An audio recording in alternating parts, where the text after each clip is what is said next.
Hello दोस्तों, मैं हूं रविकांत और आज हम लोग जानेंगे आईपीओ के बारे में।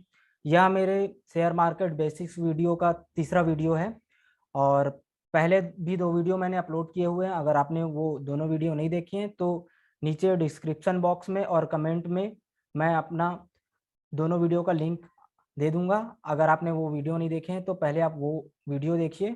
तो आज हम आईपीओ के बारे में जानेंगे। आईपीओ का फुल फॉर्म होता है इनिशियल पब्लिक ऑफरिंग। तो दोस्तों, आईपीओ के बारे में आज मैं बताऊंगा आप लोगों को। आईपीओ अप्लाई करने के लिए आपको डीमैट अकाउंट की ज़रूरत होगी। तो डीमैट अकाउंट का लिंक मैंने नीचे डिस्क्रिप्शन में दिया हुआ है। अगर आप लोगों के पास अभी तक डीमैट अकाउंट नहीं है तो पहले आप डीमैट अकाउंट ओपन करवा लीजिए, ठीक है। और ये भी बताऊंगा कि 15 दिन में हमारा पैसा कैसे तिगुना हो गया, ठीक है। तो पहले जानते हैं definition.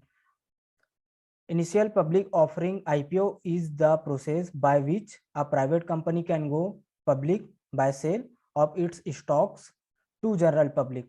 After IPO, the company's share are traded in an open market.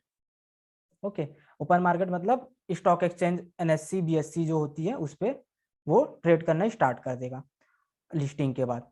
तो ये आईपीओ क्यों लाती है कंपनी, ये मैंने अपने दूसरे वीडियो में बताया है। फिर भी मैं थोड़ा सा ब्रीफ आपको आज कर देता हूँ। जैसे मान लो कंपनी ग्रोथ करते रहती है लगातार, तो उसे फंड की जरूरत होती है।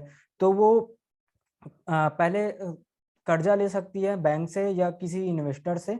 लेकिन कर्जा में क्या उनको इंटरेस्ट देना होता है दोस्तों। बट जैसे इनिशियल पब्लिक ऑफरिंग आईपीओ से लाती है कंपनी या तो इस पे उनको अपने कंपनी के शेयर जो रहते हैं वो डायलोट करने रहते हैं, उसको आम पब्लिक के लिए ओपन करना रहता है। तो वो अपने शेयर जो होल्डिंग रहता है वो सेल करते हैं या उसका साझेदारी करते हैं, मान के चलिए, ठीक है। उसके बाद आईपीओ आती है कंपनी। तो आईपीओ का इंडिया में प्रोसीजर क्या रहता है आने का, वो भी मैं बताता हूँ आप लोगों को।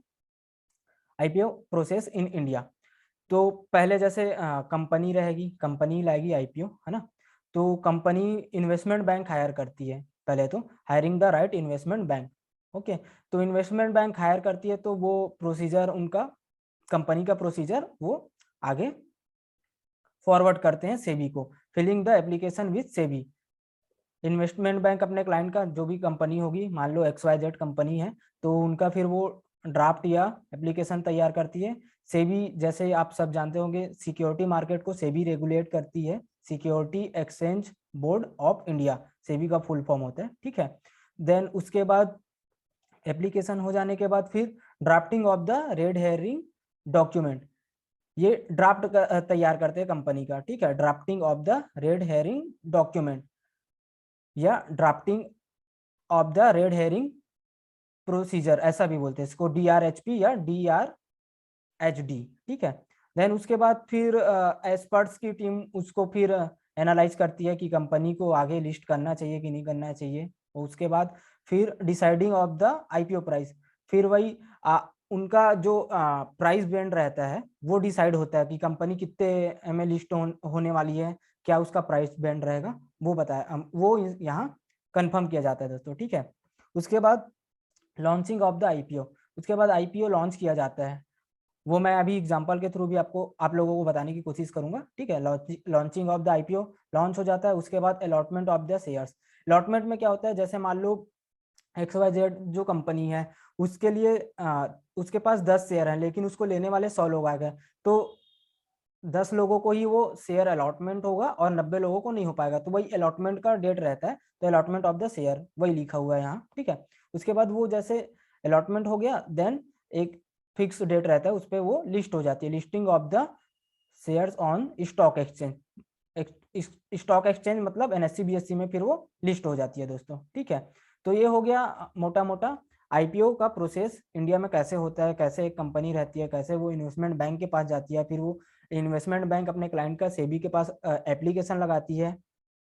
फिर जो drafting of the red herring document है वो प्रोसेस होता है, उनका एक्सपर्ट की टीम्स रहती है, वो डॉक्यूमेंट रिव्यू करती है। देन उसके बाद आईपीओ का प्राइस डिसाइड होता है, फिर वो आईपीओ लॉन्च करते हैं और उनका अलॉटमेंट होता है और वो शेयर में लिस्ट हो जाते हैं दोस्तों, ठीक है।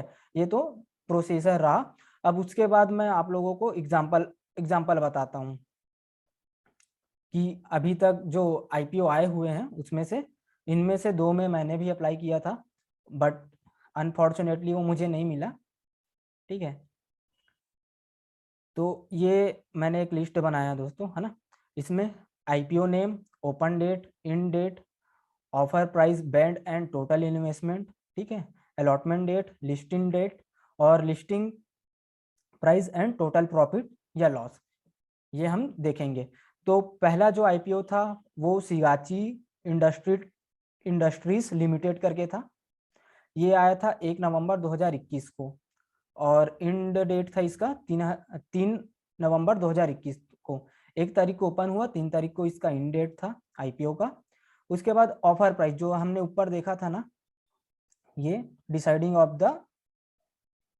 डिसाइडिंग द आईपीओ प्राइस, ठीक है, तो वही है इसका। मान लो कंपनी का रिव्यू हुआ, उसके बाद एक्सपर्ट्स ने और उन्होंने डिसाइड किया 161 से 163 तक का इसका प्राइस रेंज रहेगा, ठीक है।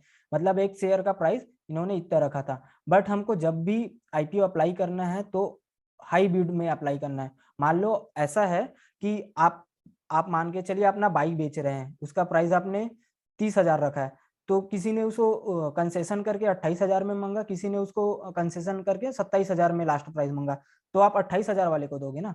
तो वही वही बात है, इसमें भी हम जो हाईएस्ट जो प्राइस बैंड रहता है वो हम अप्लाई करते हैं, ठीक है। तो 163 इसका हाईएस्ट प्राइस था इंटू 90 का एक लॉट था ये, ठीक है। तो 90 का जो लॉट था उस पे 90 शेयर थे, मान के चलिए एक लॉट में 90 शेयर थे, ठीक है। 163 इंटू 90 मतलब हो गया टोटल 14,670 रुपए का मिनिमम इन्वेस्टमेट हो गया। अब जैसे ये देख रहे हैं आप, 90 शेयर आपको एक लॉट में लेना ही रहेगा आईपीओ के टाइम में, ठीक है। इसमें आप ऐसा नहीं बोल सकते कि मुझे मेरे पास 163 रुपए है तो मैं एक ही शेयर लूंगा इस कंपनी का, नहीं। आईपीओ के टाइम में आपको पर्टिकुलर कंपनी जो भी अपना प्राइस बैंड रखती है और जो यूनिट डिसाइड करती है, यूनिट या लॉट बोलो उसको, उसमें जितना लॉट का वो शेयर, जितने शेयर का वो एक लॉट रखेगी उतना आपको मिनिमम इन्वेस्टमेंट करना रहेगा, ठीक है। तो 1470 हो गया इस कंडीशन में हमारा मिनिमम इन्वेस्टमेंट।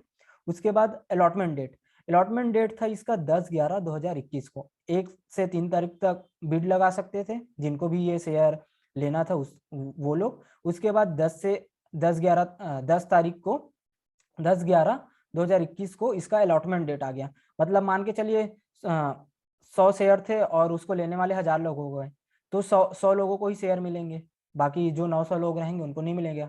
तो वही अलॉटमेंट डेट है, इसमें पता चल जाएगा कि किनको वो शेयर अलॉटमेंट हुआ है, किनको नहीं हुआ है, ठीक है। उसके बाद ये बहुत इंपॉर्टेंट है, 15 तारीख 15/11/2021 15 नवंबर 2021 को ये शेयर मार्केट में लिस्ट हो गया, स्टॉक एक्सचेंज में लिस्ट हो गया, ठीक है। तो ये देखिए, 1 को हमने अप्लाई किया मान के चलिए और 15, तो ये 1 से लेकर 15 मतलब 15 दिन मानिए मोटा मोटा। 15 दिन में आपका जो 14,600 है उसका वैल्यू देखिए कितना हो गया दोस्तों, ठीक है। 575 पर शेयर के हिसाब से ये आईपीओ लिस्ट हुआ मार्केट में।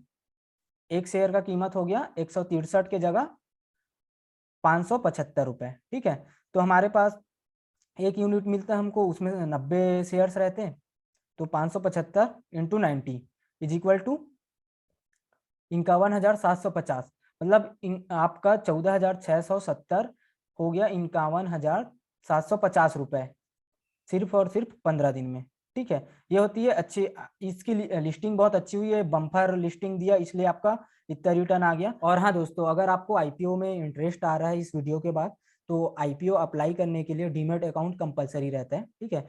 आईपीओ हम डीमैट अकाउंट के थ्रू ही अप्लाई कर सकते हैं। डीमैट अकाउंट के लिए हमें पैन कार्ड, आधार कार्ड और पासबुक लगता है।